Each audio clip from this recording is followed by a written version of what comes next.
fandarana vokariny sampany fampalalam-baovao eto amin'ny Alliance 92 renesinao isaky ny alatsinainy alarobia ary ny zoma amin'ny valo latsakafo efany alina famerenana ny talata sy ny lakamisy ary ny sabotsy amin'ny valo sasany maraina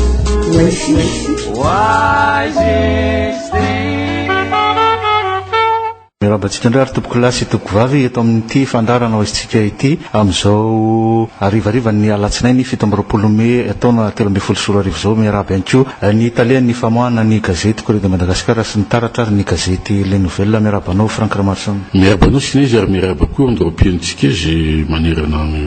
tany sy manera Madagascar manatsika ambony internet iny koa ny anisan'ny vaovao songadina ny faraparan'ny herinandro teo Frank Ramarson ny fanehokevitry ny panelanelina iraisam-pirenena Roakim Tsisano milaza fa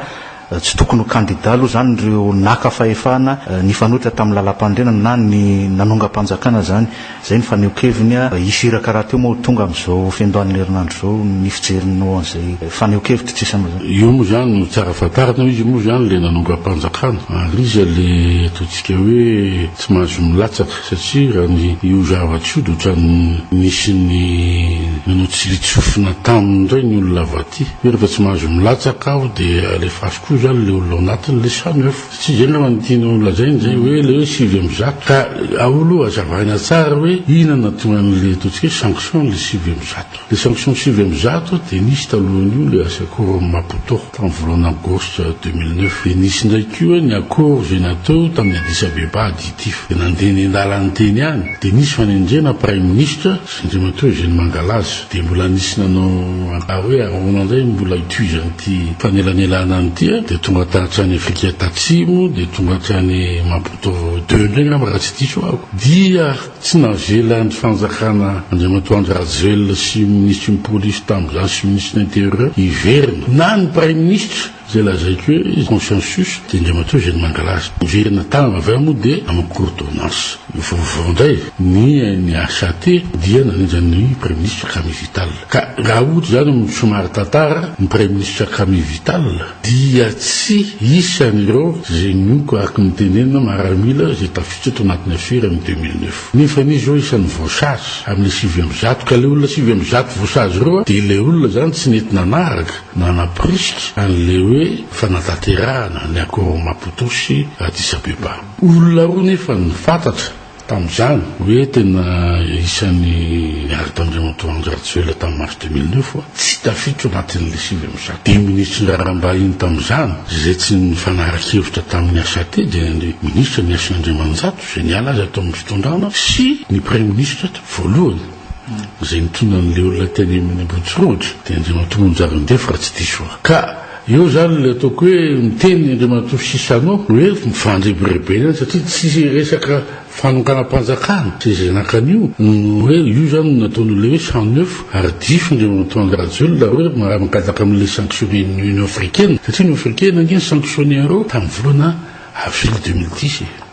après nakatitra Andriamatoa Jamping efa nandiky zany négociation zao fa niverina amin'le unilatéral Andriamatoa Andry Rajoelina dia nanenjany ny tonga Kami Vital dia zay ny mahatonga Andriamatoa Kami Vital anisan'le 109 zay zany no azana condition ndraindray metiny Andriamatoa Andry Rajoelina hoe anaovantsylitsofina Andriamatoa Sisano teneny koa ireo zay sanctionné ny Union africaine ny olona zay tokony ho sanctionné nange ary zay ny mbola anatiny koa misy ny problème ankehitriny tsika tsy ny ratifie ny accord de Cotonou tsika tsy ny ratifie ny charte Union africaine amin'ilay fanonganam-panjakana atsika anatin'ny vondrona afrikanina fa tsy manan-kery zany izy ate amintsika tan zany ny lalàna tsy mandalana ny parlement ary io dia adalana Andriamatoa Marc Ravalomanana verina tsika amin'ilay coup d'état tamin'ny 2001-2002 nisy coup d'état satria ianao ny teny tery amin'ny mamasina hoe tomanao to proclamation tsy nanaka ny Dakar 2 nisy io mbola coup d'état tamin'ny 2009 17 mars tsy menao ny maramila ny fitondrana ny zay tokony menao président Sénat na ny manaraka ny ordre constitutionnel fa le maramila ndray amin'ny fankasatsika ela be tetra dia tsy nameny le fitondrana na misy mitokona nanenjy prime ministre Andriamatoa Andry Rajoelina raha zay nytiny tamin'izany na naveriny any amin'ny président Sénat na ny président assemblée le fitondrana tsy nanao zany efa nisy fa le olona lehibe mpanao fihetsiketsehana tany an-dalambe no navelany namezany an'levitronany trombany ziogany ny HCC ka hitanao tsara zany zao fa izy moa ny filohan'ny HCC tsy ny filohan'ny CESKehitriny dia tsy mazava ho azy zao koa hoe fanankorotana ny sainy-bahoaka am'izao hoe ny CES indray zany sy ny HCC tamin'ny 2009 sy ny HCC tamin'ny 2002 no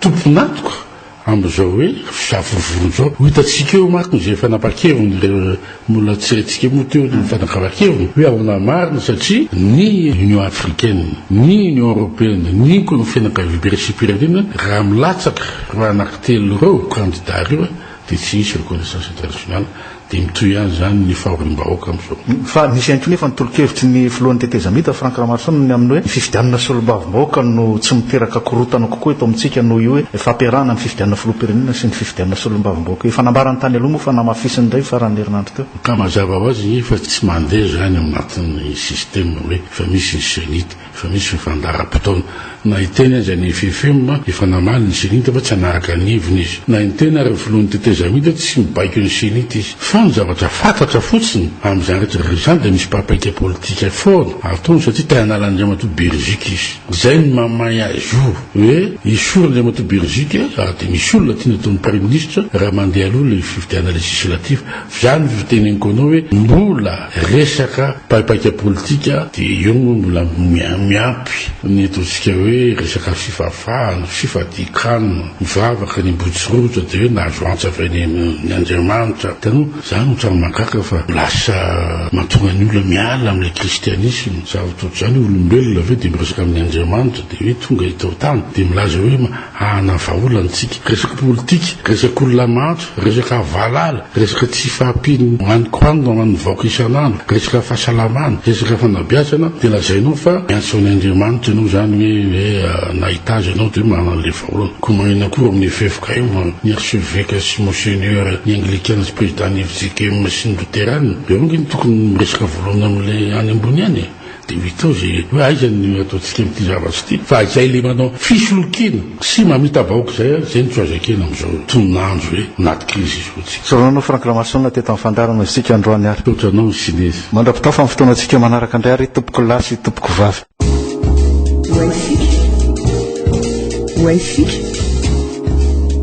fandarana vokarin'ny sampany fahampalalam-baovao eto amin'ny Alliance 92 renesinao isaky ny alatsinainy alarobia ary ny zoma amin'ny valo latsaka fefany alina famerenana ny talata sy ny lakamisy ary ny sabotsy amin'ny valo sasany maraina